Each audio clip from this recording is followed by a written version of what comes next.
Hey guys, he says, I would like to know, does it still make sense to make PBNs that auto post content from other sources?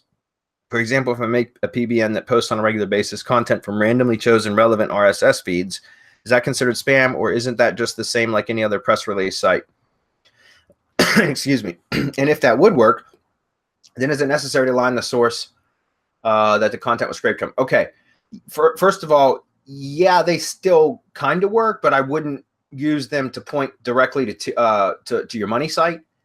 If you have, you could use them as like tier 2 links to point to tier 1 links, like your syndication network properties, your branded syndication network properties, things like that. You could power up other tier 1 links with them, but I would not point them directly to your money site. Never do I ever recommend pointing automated content of any sort, guys, with links, links embedded in the automated content to your money sites ever. Okay, with that's something we stopped doing 2 or 3 years ago now, for good reason. All right. So again, yeah, you can do it if you build them well.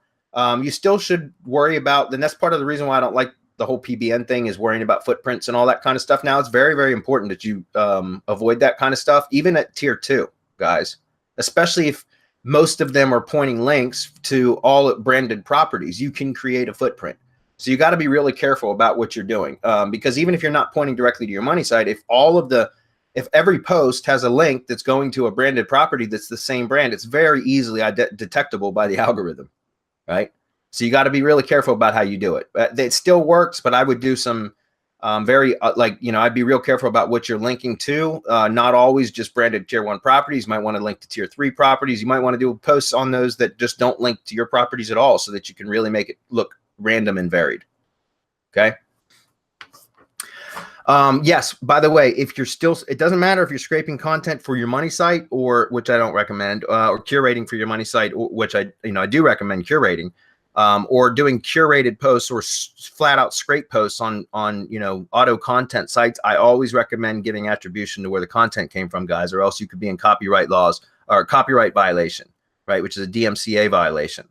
And you can literally get fined for that stuff, right? So I would recommend that you always, you can still get DMCA notices for even when you have an attribution link. It depends on how much content you copy. So like when you're curating, and again, I cover this thoroughly in Content Kingpin, because I've been burned by curating improperly. Okay, guys, I've been fined before, literally, for curating improperly.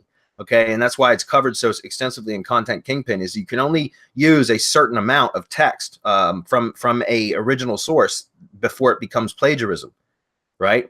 Or essentially plagiarism for copyright infringement, right? So again, you got to be real careful. If you're doing fully scraped content that's being republished, then that could absolutely cause problems. So just be careful with it. Okay, and again, that's why hiding your footprint is so important, because if you're going to do that kind of stuff where it could cause problems, you want to make sure they can't trace back who owns the blog, So just think about that. All right. I don't recommend it, honestly. There's a lot of other ways, which is what we teach. You don't need PBNs. They still have their value at some level, but I just try to avoid it because there's more headaches than they're worth. They're dying. They're dying. I mean, they barely have a pulse, and the way that they have to be done now is totally different. So why go through all that trouble when you could just do a drive stack and a G site? Yeah.